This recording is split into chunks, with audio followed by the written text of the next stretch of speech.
Good morning, my friends. I hope you are well. I just wanted to come and say hello. I wanted to thank you for your presence. Thank you for supporting the channel, for subscribing, liking, sharing, and commenting, as well as for your donations. I really appreciate it. I wanted to discuss a few ideas. Is that the prophesied time of the apocalypse is upon us. We are there. Apocalypse means revelation. The revelation are about to come into the collective consciousness. Everything is shifting today. And Spirit has told me that my access to the fifth dimension is happening, and it's like because we need to traverse the fourth dimensional astral plane.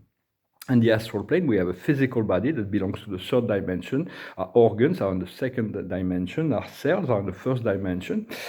And our emotional astral body is on the fourth dimension, and our soul is on the fifth or above dimension. So we need to align all that. And the fourth dimension, the astral plane, is where all the desire, all the dreams, all the fear, all the emotion, anything that we project up there is our creation.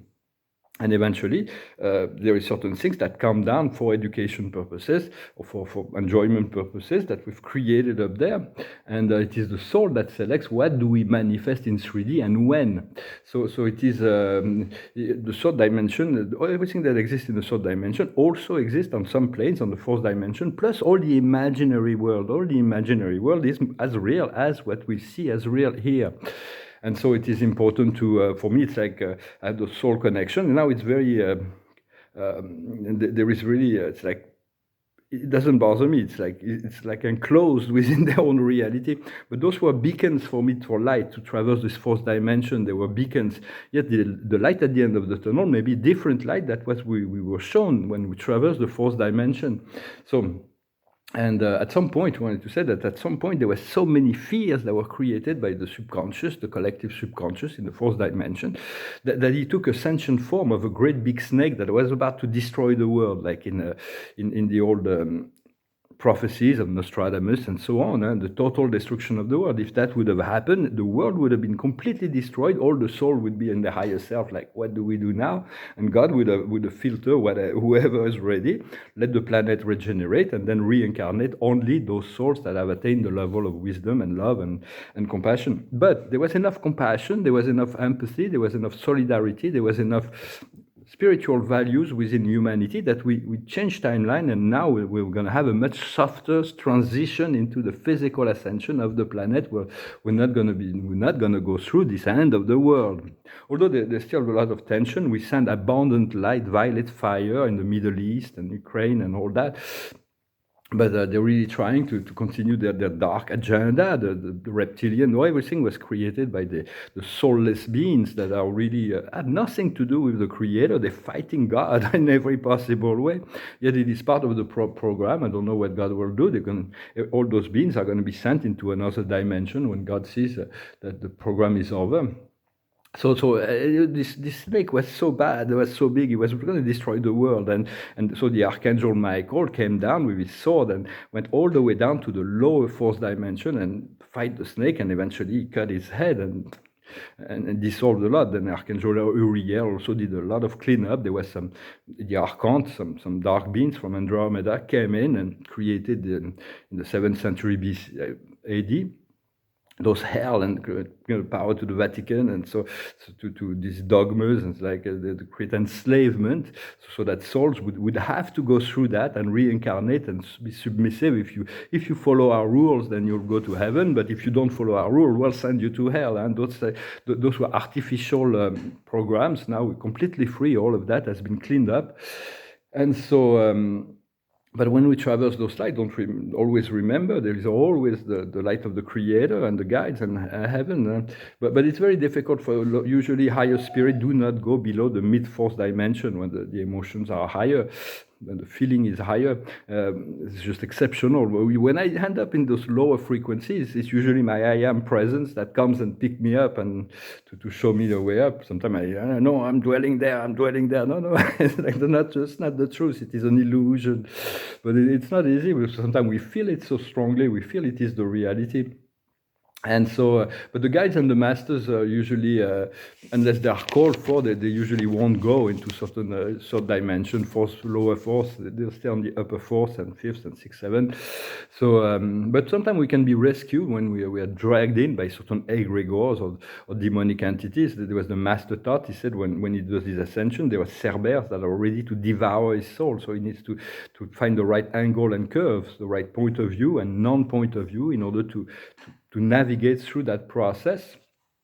Just as they're called demons or whatever, they really don't want to let go, but they're going to have no choice as the planet ascends, and there is much more and more consciousness. The divine consciousness is always light, is always stronger than dark. But if there's a lot of darkness and a little bit of light, then the light is been confined. So we need to keep growing our light through three principles: compassion, which is love, which is doing good deeds, which is being generous and assisting the world and everybody, all that we can do to do good deeds. We need to master courage, which is to face our fear, to continue to cultivate this perfectioning of our character. We don't expect to find perfection. Look for progress instead. Let's leave the perfection to the prime creator, which is infinitely perfect. There is nothing that's imperfect about God and the source. And then we need to perfect lucidity or wisdom, which is meditation. Meditation is the only point of access, or dreams also, and creativity, but is the point of access, the connection to the higher realm, the spirit. So personally, I had to deal with deep soul connections. It was really challenging, those deep soul connections. And now they were both gone. One of them may still be there in the future. But then it's like I say, oh, I'm so happy to be alone with God finally. And then another soul came in. It's like, oh, well, you have to deal with it. You can't, you have interpersonal relationships are really powerful and really teach us so much. So we can't really brush it off. And so, the deeper the connection, the more delicate it is to deal with. And sometimes more superficial is nicer, easier. But we're really at the end of a cycle, and the revelations are everywhere, and they're about to come into the collective consciousness. And it's not about the destruction of the world, it's about the removal of all the dark ones. It was like this beautiful Garden of Eden that was created, and then the snake, the biblical snake, came in and poisoned. So we need to eliminate, to bring all the dark, the negative roots, all the toxic plants out of this garden so we can all enjoy it together. And there are millions of human agents that are implicated in the dark agenda. They worship God. They don't worship God. Their God is money and power, and they've been seduced by the snake. And so the universe gives them time for that change of mind, and to be able to do their mea culpa, to return to the light, and then all the dark, because everything is controlled from the lower astral plane, from non-physical entity, and their God is like those demons that are out there, but those are being removed and do not give them power. And there is a lot of bystanders that also need to make their choice about whether they position themselves, but everybody will be sent to the right dimension. The right plane, the right place.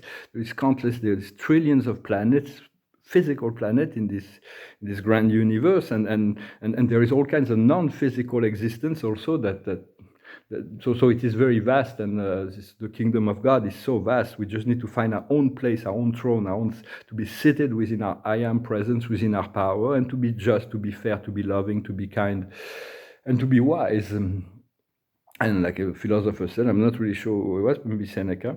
It says, no one is ever wise by chance. It wasn't Seneca, but somebody says wisdom comes it's always an effort. It's learning from our experience. And but it won't be enough time for everybody to ascend. And the time is getting too short. A lot of people have been pushing it off. And but heaven will provide enough time for enough time for all those souls on other worlds. So because this planet is ascending, we're going to have to live according to universal law, the galactic codex, the will of God. And So it's like because there is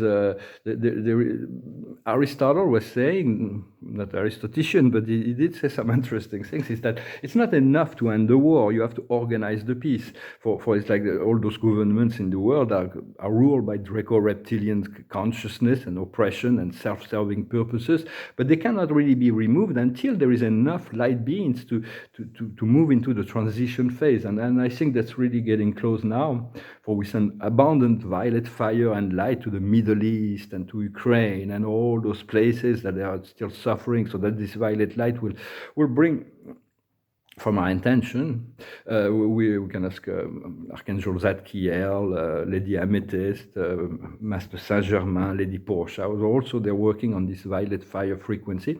For we're moving out of the 7-ray frequency to move into the 12-ray frequency, which is still the rainbow light, the traditional light. Plus, we have this turquoise light. Then above that, there is the amethyst, not amethyst, aquamarine light, and then there is a pearl. There is what's called this light, which is like opalescent light, and then there's a pearlescent light, and there's the white light. It's a 12-ray. We're integrating this new phase of consciousness where we're integrating the 12 rays.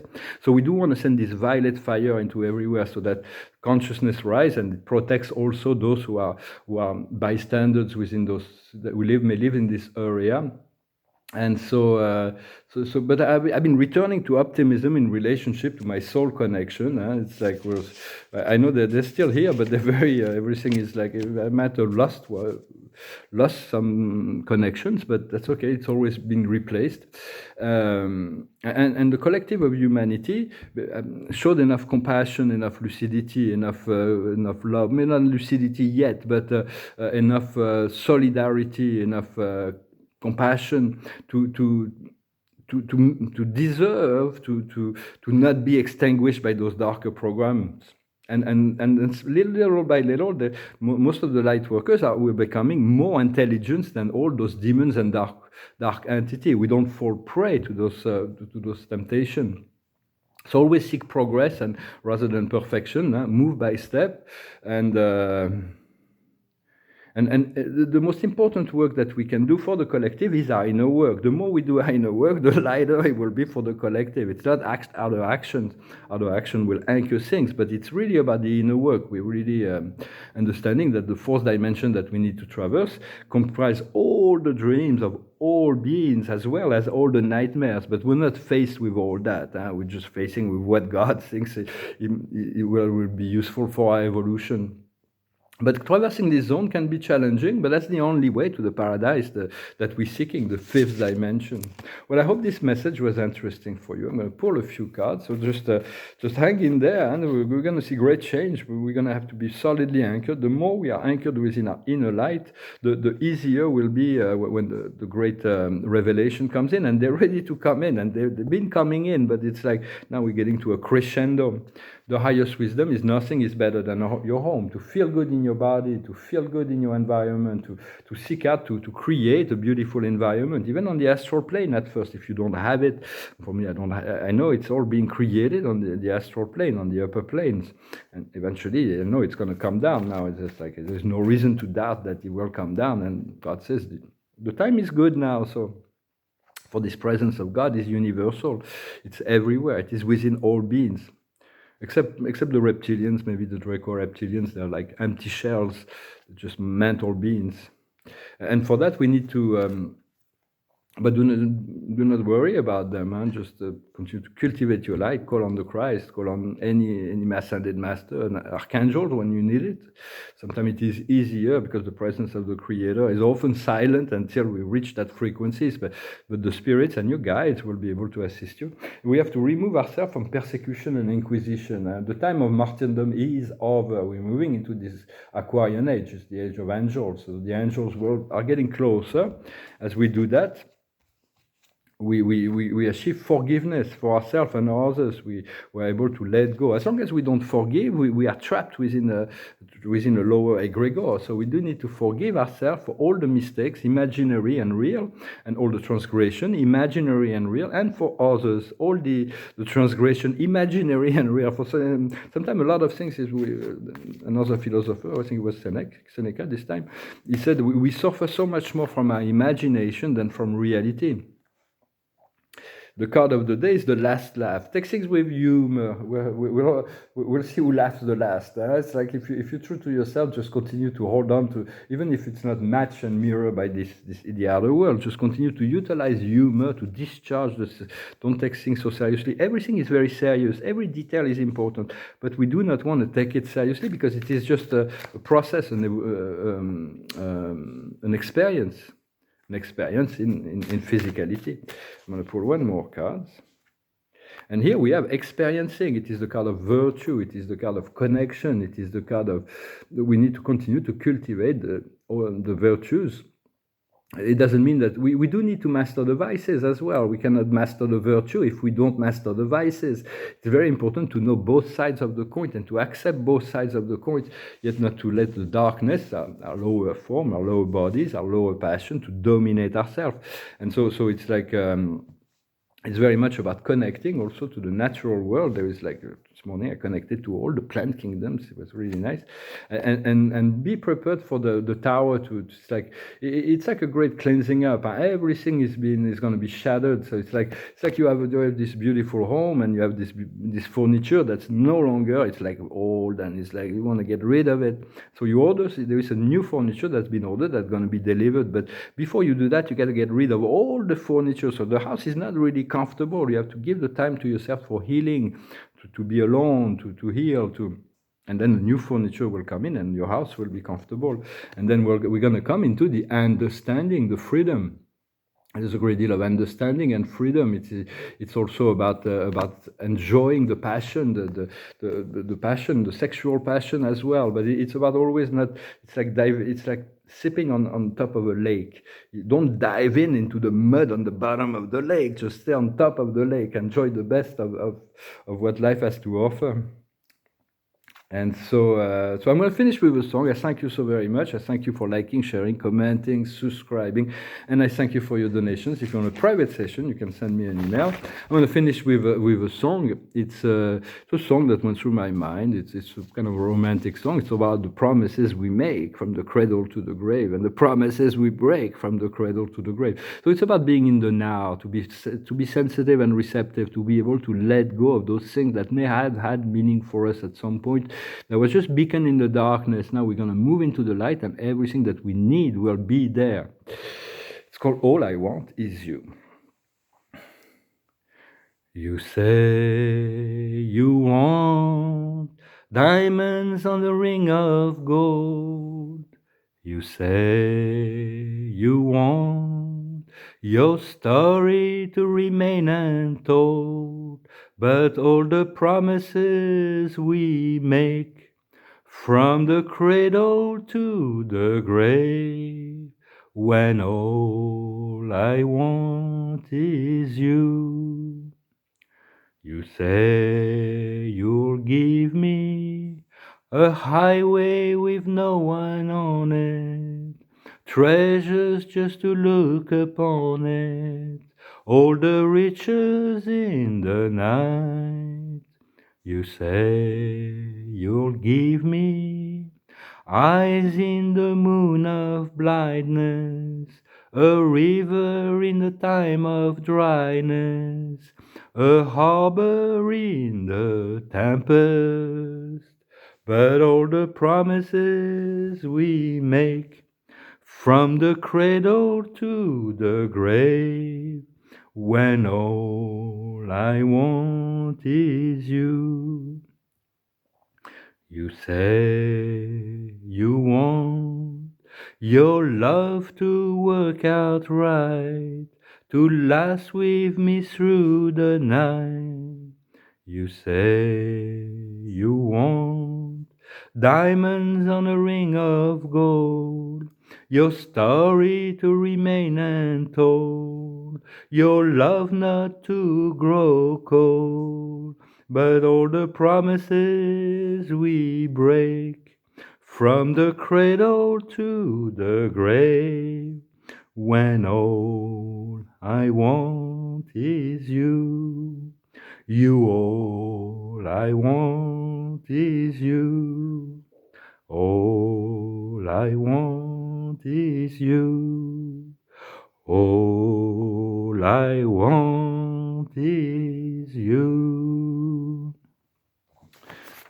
It's like I'm being a bit shaken up by the transformation of that soul connection. It's like the two soul connections that I had before me just seem to be a bit on the shaking hand right now. They're all like we're having also a relationship with other people, but someone else is coming into alignment. I wasn't really it was kind of mysterious. For it's all about freedom, to be independent, to be free, not to let and when you're in a relationship, you want the flow of heaven to circulate between, not to be in like possession or anything like that. And life will break all our limitation and boundaries when it comes to that before we can totally be free. So just the observer of the day is elevation. We are being elevated. It's all, and maybe those connections will come back. I would just always keep the door open, ready to forgive. It's always very important. But we are being elevated. So the highest wisdom is to depart. There is a new phase that is about to start.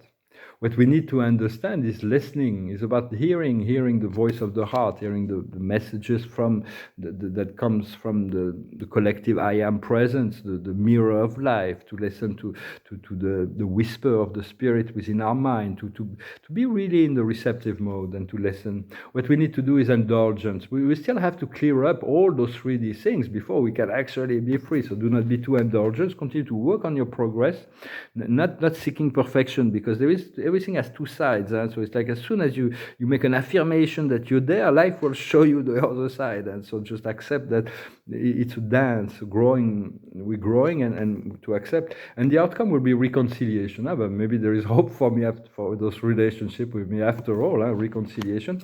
As far as the indulgence, is leading us to knowledge. There is great knowledge. We're learning from every experiences, yet to be determined and to not allow